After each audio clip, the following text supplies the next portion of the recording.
Okay, hello everybody, and welcome to this session, and thank you for the opportunity to be here. My name is Markus Sabadello. I'm founder of a small startup in Vienna, Austria. It's called Danube Tech. I'm also one of the editors on the DID specification at the W3C, Decentralized Identifiers. I think at this conference, several people have already mentioned DIDs, self-sovereign identity, decentralized identity, the vision or the idea that we could build identity systems where individuals could generate and use and control and also destroy their digital identities without dependency on a central authority or an intermediary. So identity that really starts with the individual. That's self-sovereign identity, and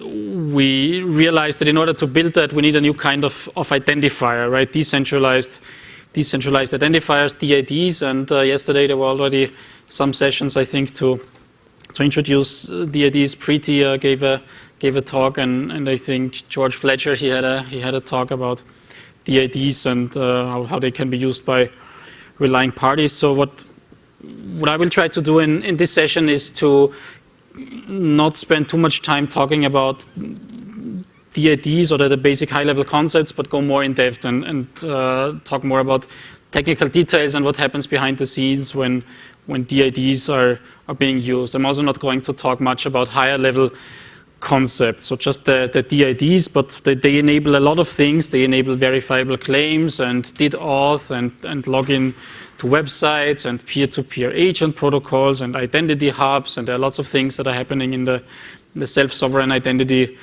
community, but I'm only going to focus on the DIDs, the basic building block on this new kind of identifier, new kind of address that people are working on. So I just have two slides now to do a quick reminder, a quick introduction.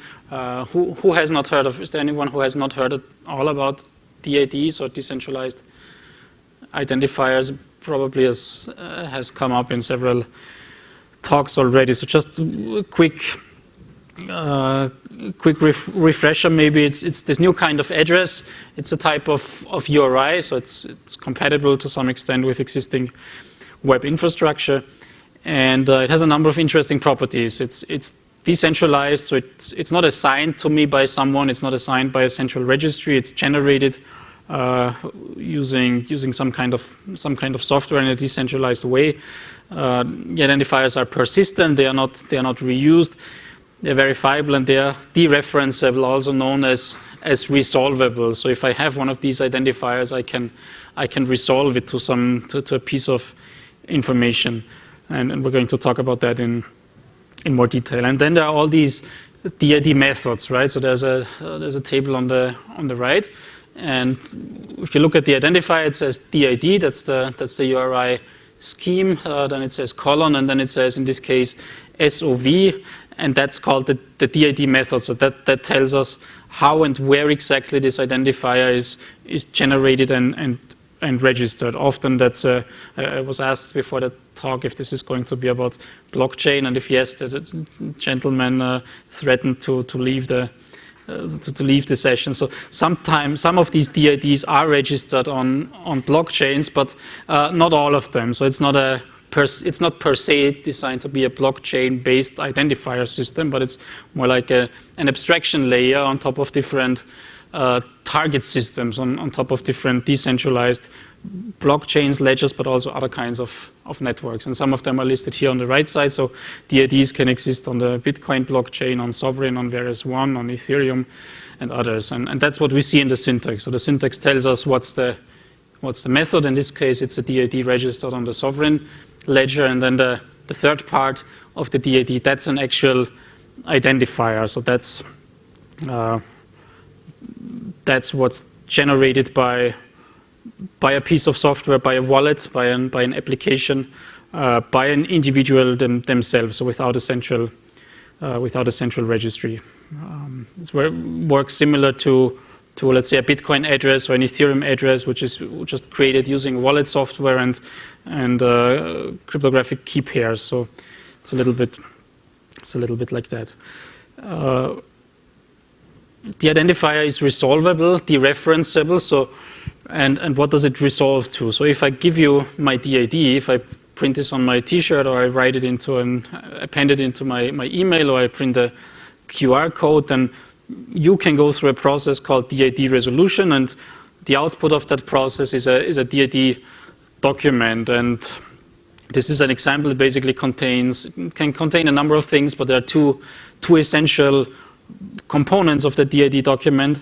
And those components are public keys and service endpoints. So that's kind of metadata about the subject who the DID identifies, and it's metadata that's needed for trusted or trustable interaction with that subject. So if I give you my DID, then you can look up my public key and you can look up my service endpoints. Service endpoints are like protocols through which you can interact with me. So it could be an XMPP endpoint, for example, in my DID document. So you can look up what's an XMPP service, so I can send instant messages.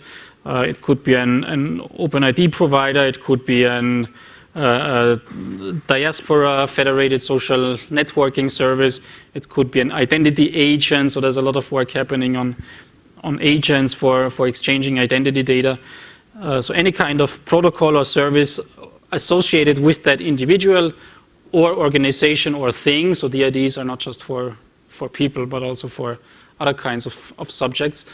But basically it contains these two pieces of information: service endpoints for interacting and public keys for authentication and encryption. And one of the features of the IDs is that they are persistent, so that means these things can change. I can change my keys, I can change my service endpoints, but my DID stays the same, and we will see an example. Okay, so that was just a quick introduction. I'm sure Preeti has probably gone into some more detail, but just quick reminder. So now I want to go a little bit more into technical details of how this resolution process actually works. So just going back one slide, again, there are all these different methods. The DID, no matter in which system or how it is registered, it can be resolved to this standard document. And how does that work exactly? So to do that, we need a piece of software called a DID resolver. It's a little bit like a domain name resolver, DNS resolver, right? If you have a domain name, you can resolve it to an IP address, and you need a piece of software for that. And here we need a piece of software called a DID resolver. And how exactly that DID resolver looks up a DID on a blockchain or other kind of decentralized network, that's sort of the first half of the top half of the picture, the top two diagrams. So how the resolver communicates with the decentralized identifier registry can be very different, and that can involve different kinds of interactions. And on the bottom part of the picture, we see a diagram how I communicate with a resolver can also be different. So a resolver, a piece of software that can resolve DIDs, would ideally be integrated with an app or a service or an operating system, but it could also be a remote web service, for example. So there are different architectural options of how a resolver works, how it looks up the DID, and I will give some examples. So here is a DID that's registered on Sovereign. Sovereign is a distributed ledger that's specifically made for identity. So it's not made for cryptocurrency or smart contracts, but it's a distributed ledger for decentralized identity. And that ledger, Sovereign, it actually does not support DID documents natively. So if a DID resolver has this DID and it wants to resolve it to a DID document, it cannot just call an API and download that document, but it has to go through a certain process.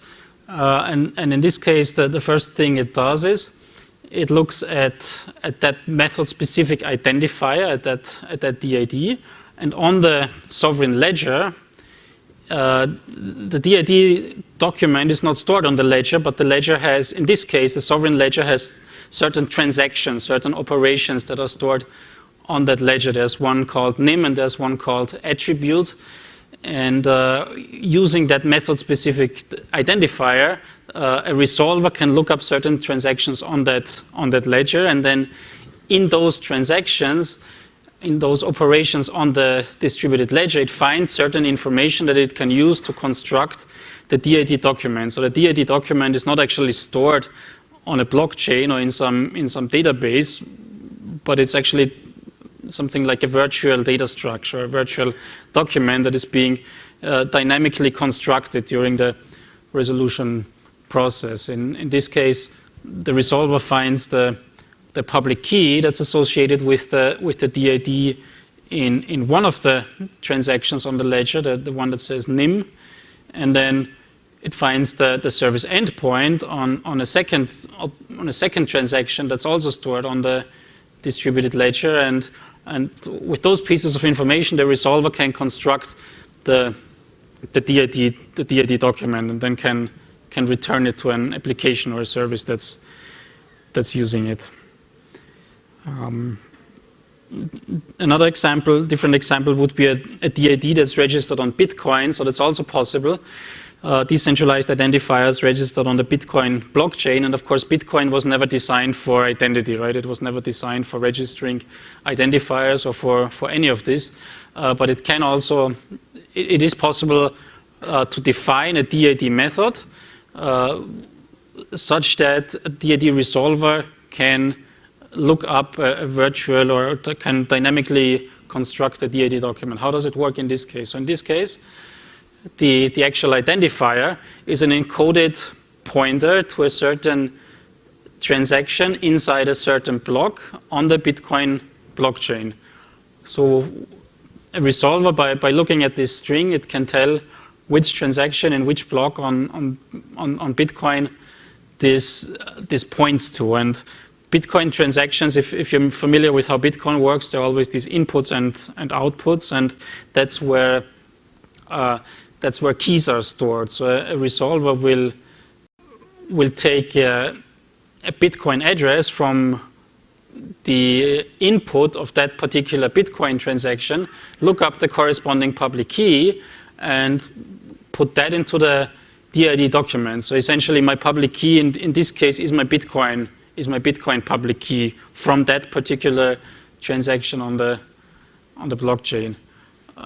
Then in order to look up the rest of the DID document, how does this work? In a Bitcoin transaction, I cannot store a lot of data, right? So it's not possible to store a big document on Bitcoin, but it is possible to store a few bytes on a Bitcoin transaction. So in this case, the Bitcoin transaction has an output which contains a URL to an external document, which then contains the rest of the DID document. So it's a little bit, it's a multi-step process. It's pretty complicated how a resolver gets from that DID at the top to the DID document. It has to do a number of things, but the end result is the same kind of data structure as we had before with the sovereign DID. So the idea here is that no matter where we register a decentralized identifier, whether it's on Bitcoin or Ethereum or Sovereign or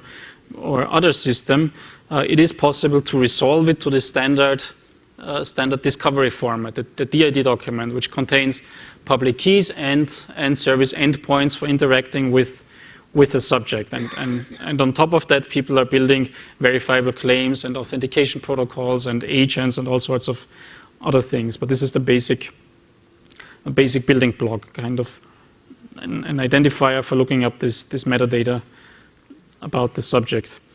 There's one other example, a distributed ledger called WhereisOne, which is also specifically designed for identity. In this case, this type of distributed ledger has native support for DIDs.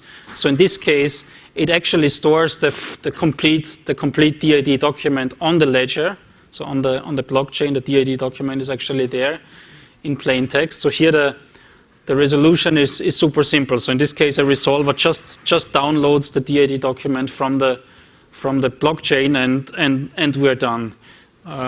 So that's just to show that sometimes this process can be very simple and sometimes it can be very complicated, but that's what the DID specification provides, this kind of abstraction layer. No matter where my identifier is registered, I can always get to the same kind of standard data structure for discovering keys and endpoints.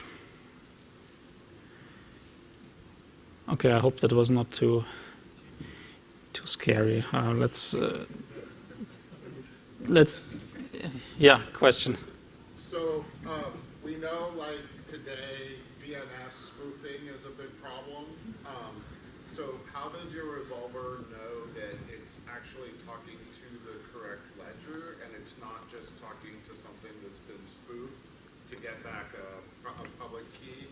And then consecutively, how do we make sure that there's no malware attacking the resolver to sort of provide bad public keys in this transaction? Yeah. So how can you trust the result of the resolver? So that depends a little bit on the architecture, how exactly it works.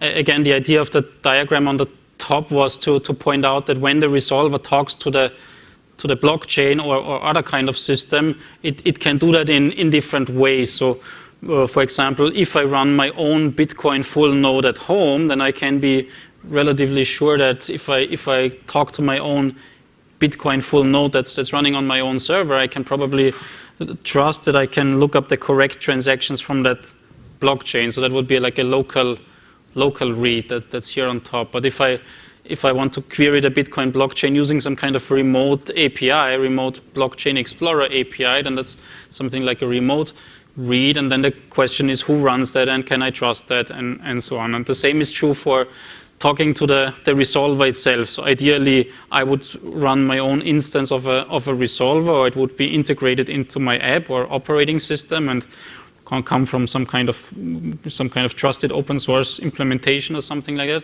It's better than if the resolver is a remote web service, because then I don't know if it returns the correct response. There's some ideas on how to mitigate risks there. So for example, in Sovereign, resolver can return some kind of so-called state proof. So the resolver can return some information that also allows me, or a signature allows me to some extent verify independently that it's correct. But it's an important question.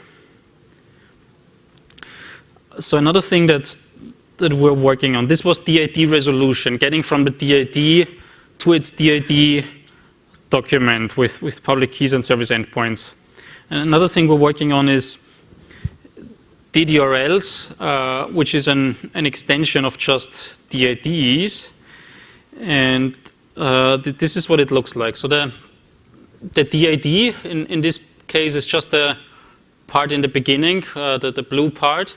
But we can also construct DDRLs, which can have a path and a query and a fragment and other components similar to what we can do in HTTP URLs, right? If you look at an HTTP URL, it has a domain name that's called the authority of the URL. That's a little bit like the DID, but then an HTTP URL can also have path and query and fragment. So basically underneath the URL authority, there is this kind of information space that can be used for identifying things underneath the DID in this case. And so we say a DID can be resolved and a DID URL can be dereferenced. And I have a few more complex technical diagrams, and then after that I will also have I will also try to show some demos. So basically how do we dereference a DDURL? In this case, if you look at the bottom left, there's an example where the DDURL is just the DID itself. So that's the most simple type of DDURL. It's just the DID itself. And dereferencing that DDURL involves first resolving the DID. That's the top part of the diagram. That's what we already talked about before, resolving the DID to its DID document, depending on which method it is, and so on, doing all these steps to get to the DID document. And then after that, the rest of the DID URL can be dereferenced to a final result. And in this case, the result of dereferencing the DID URL is also just the DID document, because the DID URL that we have here is just the DID. So in this case, it's the same. Resolving the DID produces a DID document, and dereferencing the DID URL also produces the DID document, because the DID URL is just the DID. However, DID URL could be more than just the DID. In this case, in the bottom left, the DID URL that we have consists of a DID plus a fragment, and the fragment says fragment keys 1. So what does that mean? In order to dereference this DID URL, again, we first resolve just the DID to its DID document. That's the top part.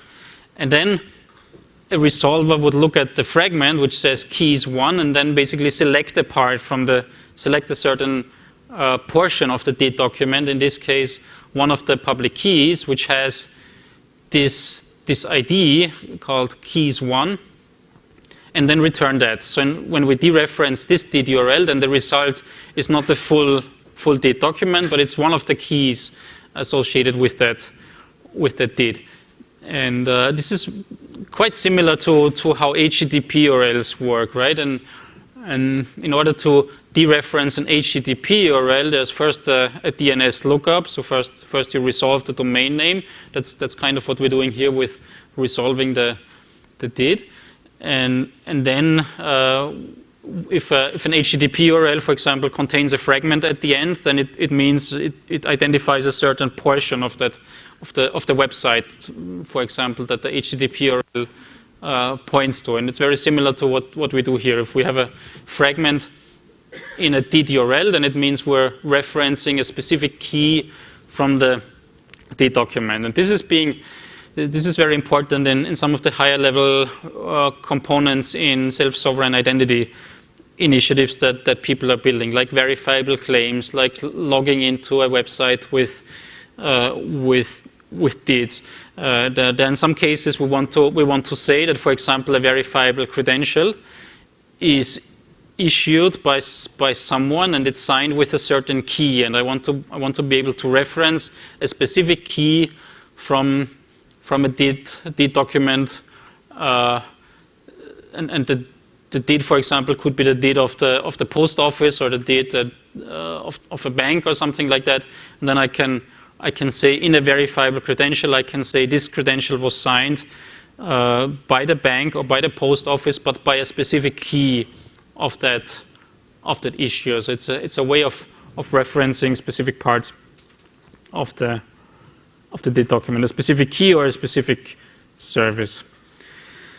Here's another example of a more complicated or more complex DID URL. In this case, the DID URL contains a path and a query and a fragment, and it also contains here something that's a parameter. This is actually called a matrix parameter, where it says service equals agent. So this is a way of selecting a specific service from the DID document. So a resolver that gets this DID URL as an input, it would first look at this parameter here that says service equals agent. It would therefore select this service from the document.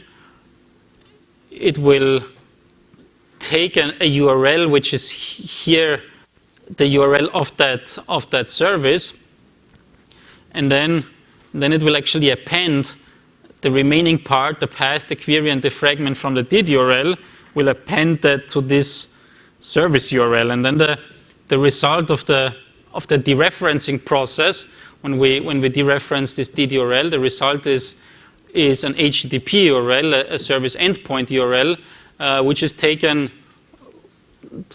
One part of it is taken from the DID document, and the other part is taken from the input DID URL. Now, what's the point of that? What is that used for? So the idea would be that with a mechanism like this, we can construct persistent URLs that don't change when the location of something changes. Remember that the ID is a self-sovereign identifier, and the DID document can be changed. I can, if that's my DID, and I control that DID with my wallet, and I can change anything that's inside the DID document. I can change the keys, and I can also change the services. And with a mechanism like this, I can construct a DID URL, which, for example, points to a certain document, a picture, or a document, or some kind of object on the web at this location. But I can change in the DID document. I can change this endpoint here, and then the resulting service endpoint is a different one, but the DID URL is still the same. So I can give someone, for example, a DID URL for a profile picture that I have on my on a certain social networking account, Mastodon, Diaspora. If you use some of these decentralized networking services, I could have a DID URL that points to a resource at a certain service, and I can change the service but without having to change the DID URL. So it's a kind of indirection layer for resources on the web, and it's only controlled by the individual through private keys and through the DID system. There are some additional features. I don't want to go into detail maybe for each one of them, but here's an example where a DID URL can also specify a parameter called version time. So that means I want to reference something in the DID document, not the way it is now, but the way it was at a specific point in time. And then I can use the other constructs that we've seen before, for example, selecting a certain key or selecting a certain service. But the resolver, when it gets this piece of information as an input, it will resolve the DID document, for example, from a month ago, and then select a certain key from that DID document, and that way I can see what was the public key a month ago, and not what's the current public key. And that could be useful in some cases where, for example, a verifiable credential was issued at a certain point in the past, and I want to know the guy who signed the verifiable credential, what was their key back then, or what services was he using back then. Okay. Here are some advanced features. So these are the parameters for the DID resolution process. We just talked about this one, about the service one and the version time one. This is very much under construction, so this is not a final list, and we don't have to go into the other ones. But basically, right now, in the community that's working on this, and we're working on DIDs at the W3C community group, the credentials community group. That's where we're working on figuring these things out, and some of these features are still being discussed. Okay, so we talked about resolving a DID to its DID document, and then we talked about these DID URLs. I have 3 slides now just talking about some other current ideas that are happening in the DID community, and then I have some demos. So one current development that we are seeing is that there's a lot of innovation about the types of DIDs that are being created. In the beginning, when people came up with the DID concept, it was very much associated with blockchain, and everybody said, okay, we can use blockchain to create decentralized identifiers, and we can put them on Bitcoin and Ethereum and Sovereign. But since then, there's a lot of innovation in defining new types of DIDs that fulfill all these basic features with resolution and dereferencing and so on, but that are not necessarily based on blockchain. While the one on the left, yes, so ION, that's by Microsoft. They had an announcement a few weeks ago. It's a very, very interesting new type of DID using a protocol called side trees. Basically, what that enables is to high performance, high scalability, the ability to create tens of thousands DIDs in a very cheap way, while only using the Bitcoin blockchain for anchoring a large number of DIDs. So you don't have to create a new DID on the blockchain and pay for it for every single one of the DIDs, but you can sort of bundle them and be much more scalable and efficient. The second one is maybe the most interesting development right now, so-called pairwise DIDs. That's being pioneered by the Hyperledger Indy community and Hyperledger Aries and the Sovereign Foundation. Here the idea is that I want, as an individual, for privacy by design reasons, I will want in many DIDs in practice. So as an individual, I don't want to use one DID, which is registered on the blockchain, and then use that everywhere. I don't want to use one unique identifier for all my transactions. That's something that already OpenID realized a long time ago, right? This was called directed identity, one of the 7 laws of identity by Kim Cameron, directed identity. So we don't want to use the same omnidirectional identifier everywhere, but I want to use for each relationship or each transaction, I want a different identifier. And in that case, the realization is that I may not have to register such DIDs on a blockchain, but I just give it to another party. So if I want to establish a connection with one of you, or I want to establish a connection with an e-commerce website or my bank or the post office, I can just exchange DIDs between me and them, and I don't have to register them on a blockchain. So that's called peer DIDs or pairwise DIDs. There's a lot of interest and a lot of energy right now behind that, and then also some other interesting ideas to create DIDs based on GitHub or Git identities and some other ideas. There's some work happening on combining DNS with DIDs, just as an additional piece of work. DIDs are great because they are decentralized and globally unique. So if you think about Succo's triangle, right, where we say we have these 3 properties for identifier systems: persistent, decentralized, globally unique, and human readable, then DIDs are globally unique and decentralized, but they are not human readable, whereas DNS domain names are human readable and globally unique, but not decentralized.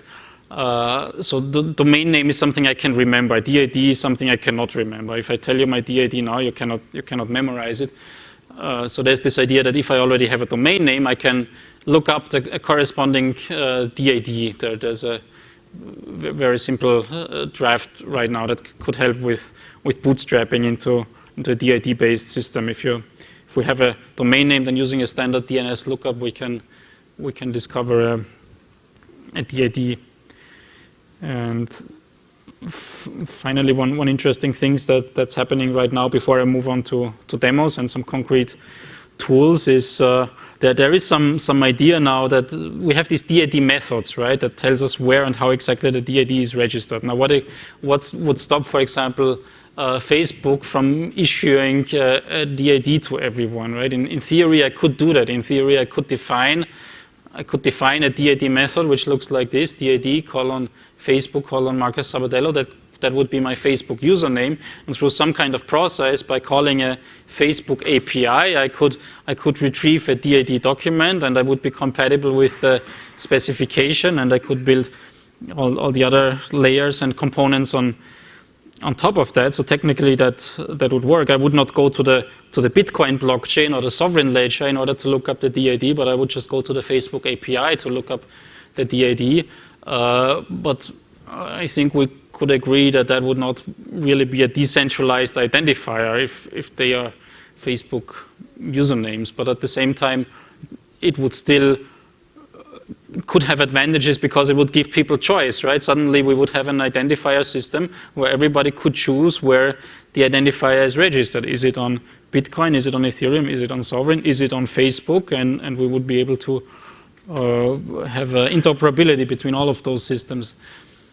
So that's an ongoing discussion right now on whether DIDs have to be decentralized, and then what does it mean decentralized, and so on. So it's a big topic. And the one on top where it says DID :web would be the idea that a domain name itself could also be considered a DID. Okay. Any questions before I move on to some demos? Yeah. For pairwise DIDs, how do people manage them? Like, how would it be different than having less passwords? It would be quite similar. So for pairwise DIDs, there's this concept of agents, right? So you have an agent which is a service that runs somewhere in the cloud, but or could be self-hosted, but acts on your behalf. And that agent would manage your pairwise DIDs, and it's very much like a password manager if you want. Yeah, it's quite similar. It's just a wallet where you store your DIDs locally and not on a blockchain. So it would be quite similar, but it would still produce the standard DID document format, right? It would still produce this format with keys and service endpoints, but this would only exist between two parties, between me and the post office, or between me and Amazon, or between me and my friends. So you mentioned that the DID is persistent, but the data inside the document can change. Can you talk about how that works on the distributed ledger? Yeah, so the DID document can change. The DID stays the same. How that works exactly on the distributed ledger, again, that's very different depending on which ledger it is. So the diagrams that I showed in the beginning that showed how to look up a DID from Sovereign or Bitcoin or the WhereisOne ledger. I don't have diagrams that show how the DID document could be updated, but it would be similar. It would basically mean adding additional transactions to the blockchain, adding an additional transaction to the Bitcoin blockchain or Sovereign that replaces the previous information, and the resolver would know that it has to follow the transactions and look for updates and therefore produce always the current DID document. So a resolver would see that there have been updates and would always look up the latest. But by the way, it's not only possible to update DIDs, but also to deactivate them. So that that's also one fundamental feature. DID can be deactivated by the subject by adding a specially marked transaction to the blockchain. Basically, you can write an update to the ledger that says this DID is now deactivated. But that's completely method specific. That's different for each method. Okay, so a few minutes left. Let me show you some tools. One of the tools for working with DIDs, so-called Universal Resolver, is a project that DIF, the Decentralized Identity Foundation, which is a group of companies, large companies, smaller startups, work on decentralized identity, and this is one of the projects. Is basically trying to be an implementation of resolution and registration of DIDs for a number of different systems, for a number of different blockchains and ledgers. So I can quickly show that. This here is the Universal Resolver. You can open that. Also uniresolver.io. It has a drop-down list with some examples, different DIDs of different types. So for example, a sovereign DID, and then the resolver would go through these steps that we saw in the diagrams, and it would produce here a DID document, in this case with two service endpoints and one public key. In this case, the resolver is a hosted service. So the question that you asked, how can you trust what this service returns? Well, the answer is you can't, right? That's why there's a big orange warning symbol that basically says this is one instance, one publicly hosted instance of a DID resolver, in the same way as somebody could host a public instance of a DNS server, DNS resolver, and then you also don't know, can you trust it or can you not trust that? So this is just one example, one hosted instance of a resolver for development and experimentation, but this particular service should not be used, of course, in production systems. Instead, you should host your own instance of a resolver. And this is not the only implementation, so there are also several other implementations that can even be integrated into mobile apps, for example. So you should not use a remote web service like this, but integrate your own resolvers into a software stack. But it's nice to play with this, and you can see, for example, now I can resolve a Bitcoin DID. It says DID : BTCR, and I can look that up, and it can display the results in a nicely formatted way. It can show the actual DID document. There's also some metadata, so sometimes there's some additional information about the resolution process. So that's one tool to play with. Another one is there is a matching second part, which is the universal registrar. So that's a tool for creating DIDs. It's incomplete. It's experimental. So it supports right now just 4 different types of DIDs. There are many more, but it's possible to experiment with this a little bit, creating a DID on sovereign. There are some options that we can define. Do we want to create a DID, for example, on the Bitcoin mainnet or on the test net? I can add service endpoints, and then I can register this, and then it produces a DID, and then I could take this, and resolve it, and anyone else in the world who's running their own instance of the resolver or a different implementation of a resolver would be able to resolve the same kind of DIDs to a DID document. Yeah. So I know this is not very exciting. It's not an end user demo, right? Again, it's just a small building block which we think will be used for other things, for credentials and all sorts of applications and services. There's some more tools. There's something called, within the Hyperledger Indie project, there's an SDK, so that's an actual library written in Rust, also with a command line interface, which can be used in this case to create sovereign DIDs. So that's specific to sovereign. There's a tool also called the DID command line interface by a company called Digital Passar. That's a command line tool for creating DIDs on the WhereisOne ledger. That's another distributed ledger specifically made for DIDs. There is a playground specifically for Bitcoin-based DIDs. So it's another website where specifically the Bitcoin-based DIDs can be created and resolved.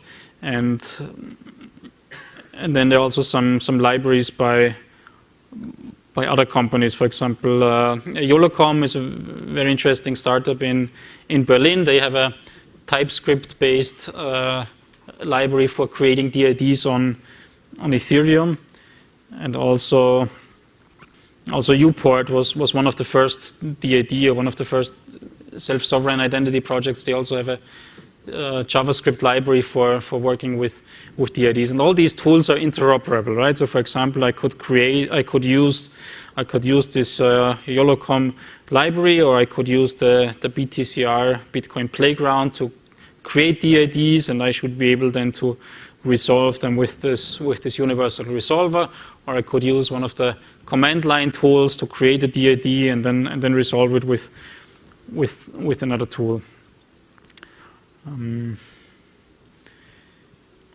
Okay, I could show some of these tools. I could do a live demo of some more tools, but we could also spend more time on questions, maybe, depending on.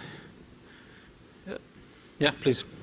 I have a question about the universal resolver. Yeah. In this case, it's sort of like I think what what I'm trying to ask is how important it is to have the resolver also run in a decentralized fashion.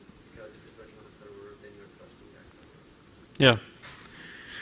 I think that's a similar question that we had before. How important is it to run your own instance of this? Again, there are these publicly hosted instances, uniresolver.io, uniregistrar.io, but you don't know if you can trust them, because whoever is running them could return fake DID documents. They could return a DID document with a wrong key or something like that. So ideally, that's what I was trying to show with one of these, with this diagram in the beginning, that ideally you would have your own resolver, right? You would run your own instance of the resolver, and it's not necessarily a hosted service. Like I said, it could be just a library that's running on a mobile app. So some kind of, and that's what, for example, Uport or Sovereign, some of these self-sovereign identity companies that are building products, they work with DIDs. They create DIDs and resolve them, and they just do that with libraries that are part of the mobile app. So the app itself is a resolver. The app itself talks to the blockchain or talks to the ledger, a little bit like a Bitcoin client, right? A Bitcoin wallet can run on your mobile device, and it can talk directly to a blockchain and look up information. So I would say this architecture of the universal resolver, like actually going to this website or using this service, that's the exception. That's not how it should happen. But then again, you could run your own and even as a remote service and maybe have some kind of secure connection to that. You could have a VPN, for example, to connect to a resolver that you can trust. Yeah. Can the DID document be encrypted? Can a DID document be encrypted? That's one of the open issues on the GitHub repository. Somebody asked that. In theory, it should not be necessary to encrypt the DID document, because the DID document is designed to only contain non-sensitive pseudonymous data and not any attributes or personal name or any kind of actual claims. It's only designed to contain the public keys and the service endpoint. So it's supposed to be not encrypted and public. In the case of those peer-to-peer DIDs that we talked about, then they would only be shared between two or a small number of parties, and they would not be on a public blockchain. So in that case, it should not be necessary to encrypt the DID document itself, in the same way as a DNS zone file would not be encrypted, right? Looking up the IP address from a domain name, that's not encrypted. But So if it's not encrypted, how do you address the human use case of, I'm embarrassed that I had a MySpace service endpoint. I don't want anyone to know that ever existed. How do I roll that off the ledger and get that out of the trust chain? well, in that case, you should have made a smart choice in the first place. Well, not necessarily as a choice not to put a MySpace endpoint in your DID document, but that's also one aspect where there are differences between those DID methods, right? Is if your DID document is registered on Bitcoin blockchain, for example, and the service endpoint is there, then you can't delete it anymore. But there are some DID methods where DID documents are actually being replaced, so where the previous versions of the DID document are not kept on the ledger. So you could choose a DID method that makes it possible to really remove the DID documents or replace them. But I suppose that may be a use case also for encrypting it. Yeah, so I'm not saying that encrypting the documents should not be supported. It's an open issue in the spec work. It could make sense. But then again, always the problem with encrypted or hashed data on the blockchain is that at some point the key could get leaked or the cryptography could be broken. So we like to think that even if it's encrypted on the blockchain, what do you do if that gets compromised somehow? Then you have the same problem all over again. Yeah. May maybe I misunderstood, but I thought that the service endpoint for in the dig document was for my own result, for my own authenticator service, but it sounds like that is for the service that I'm trying to access. Did I misunderstand? The service endpoint could be anything that any service or any location or any resource that you want to be discoverable for your identifier. It could be a personal authentication service, but it could also be my personal MySpace account. And why would I want to publish multiple keys and multiple services in one bid document? Well, multiple services, out of time, multiple services because I could have, my MySpace account and a Facebook account and an authenticator service and an XMPP endpoint and all sorts of services through which I want people to contact me. And multiple keys, there are many reasons. So I could have keys of different types. I could have an RSA key. I could have an elliptic curve key. I could also use different keys for authenticating and for encrypting. I could use a certain key for the XMPP service in the D document. I could use a different key for the authentication service in my D document. So in the specification, and here are I wanted to show this last slide. So the specifications are happening here in the W3C credential community group. DIDs is a draft specification right now. It's not final. So a lot of these topics that we're discussing are still being considered, and all of you're welcome to participate. Also welcome to talk to me. I'd like to hear more of your thoughts. Welcome to play with some of these tools, and yeah, I'm here for additional questions or feedback. Thank you very much.